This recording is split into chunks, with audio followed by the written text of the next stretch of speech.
Welcome to WorldXplain. Imagine a city that, logically, just shouldn't exist. An urban leviathan that literally defies the laws of physics, geography, and, honestly, human sanity.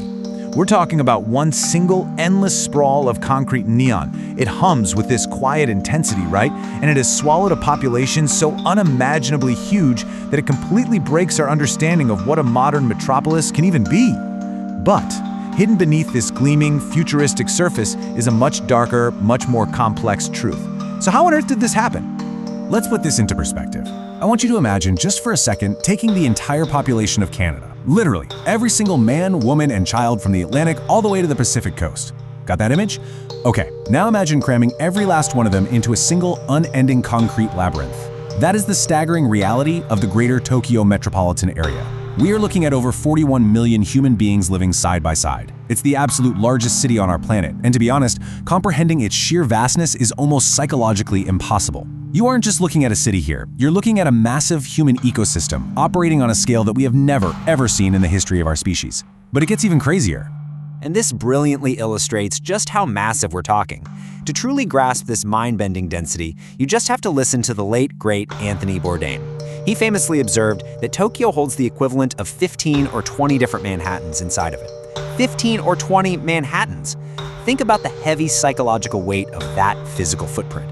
I mean, if you were standing in the dead center of the city, like at the famous Shibuya crossing, and you decided to just walk to the lower density suburbs where the green areas finally start, it would take you 11 hours.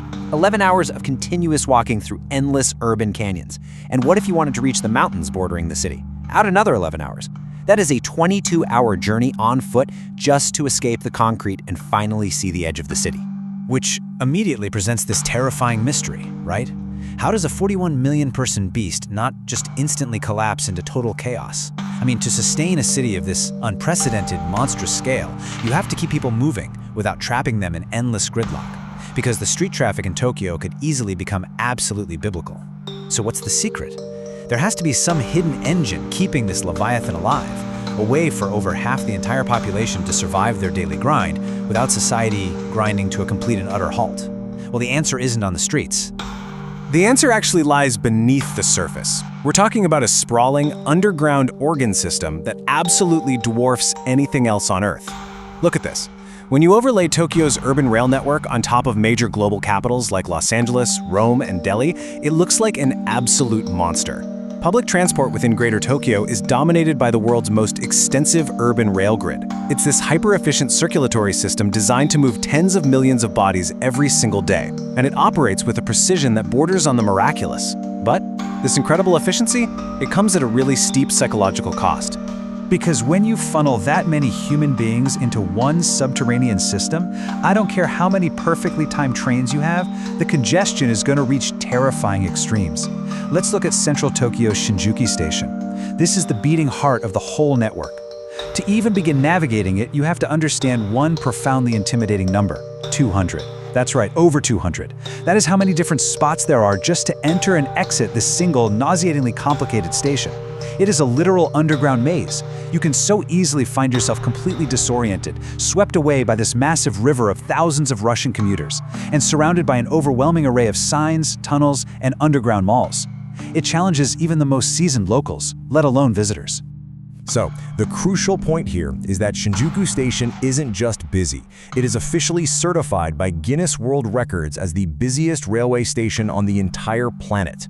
Every single day, a volume of people equal to the total population of Berlin or the entire population of Los Angeles moves through this one single building. Just let that sink in for a second. An entire major Western city's population packed into the corridors and platforms of one single station every single day, just trying to get to work or go home. It's mind-blowing. But what happens when these millions of people finally emerge from the underground? Usually, a city has a central downtown, right? A place where business, shopping, and culture violently converge into this single focal point. But Tokyo is a labyrinth. It's a city entirely without a traditional center.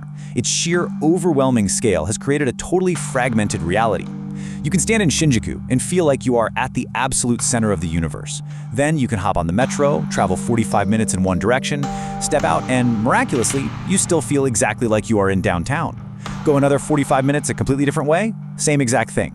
There is no middle. There is only more Tokyo.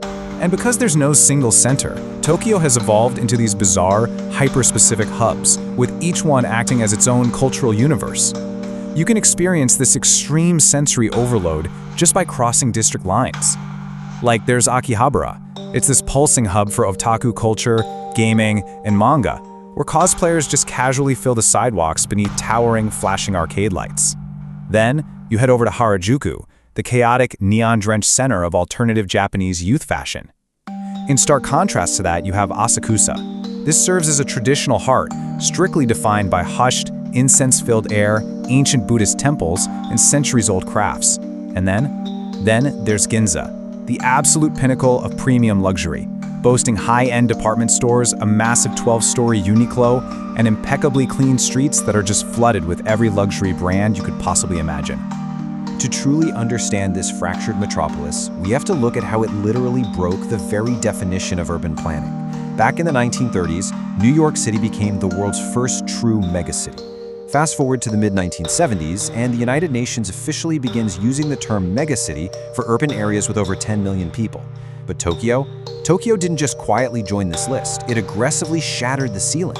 It surpassed that 10 million threshold again and again and again, until it became a category entirely of its own. It's a hypercity that left all our traditional demographic models completely in the dust. Now, this breathless scale forced Tokyo to basically invent the future out of pure desperation just to survive day to day. The city pioneered infrastructure systems that we completely take for granted now.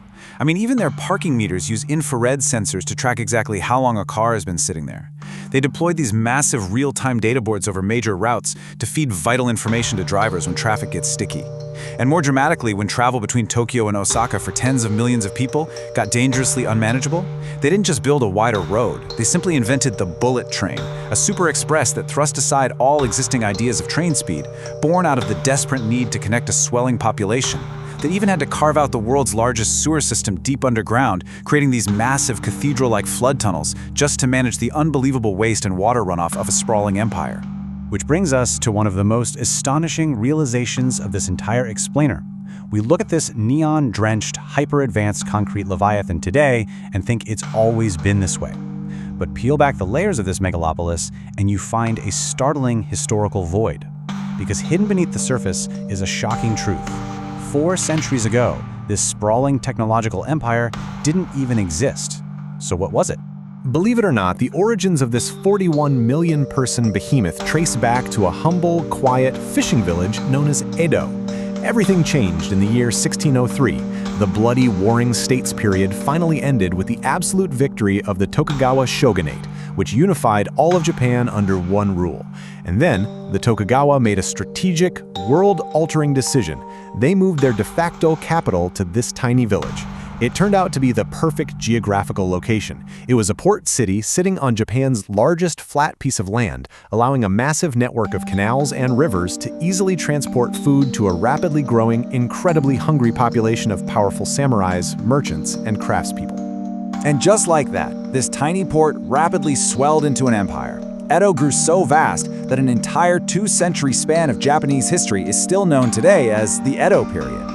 By the 1700s, it had already reached over 1 million people.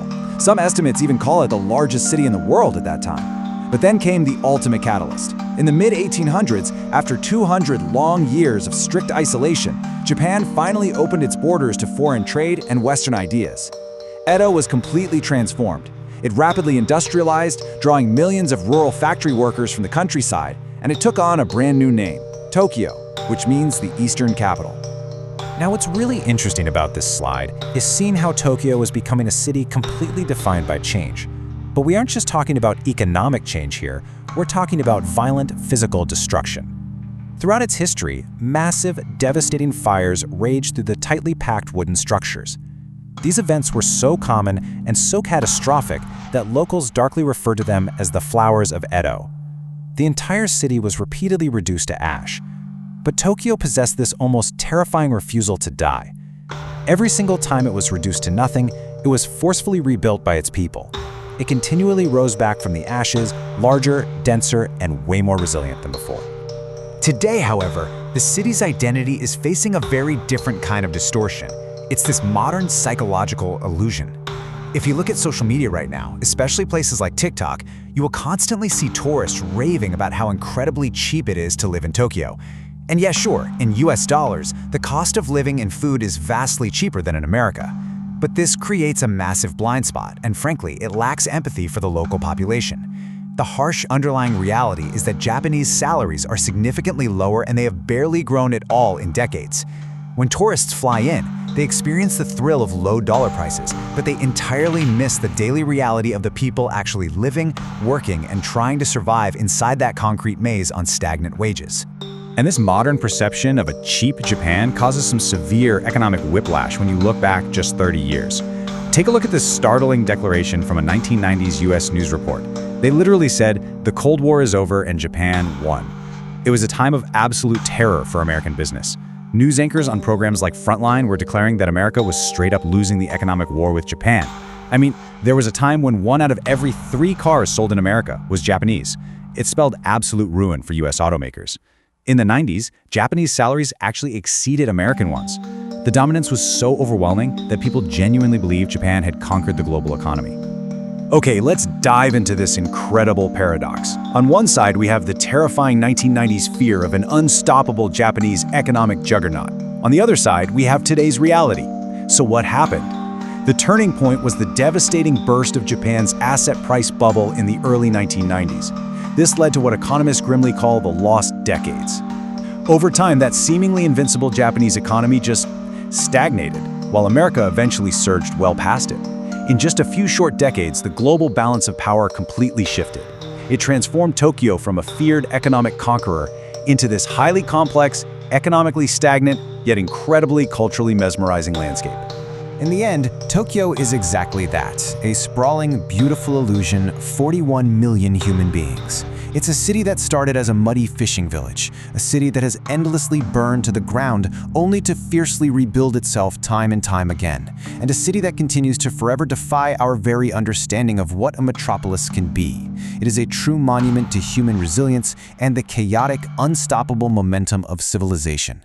But as this concrete leviathan continues to age in an era of economic stagnation, you really have to wonder, can the city that endlessly rebuilt itself from physical ashes survive the quiet, invisible threats of the modern world? Thank you for watching WorldXplain. See you in the next video.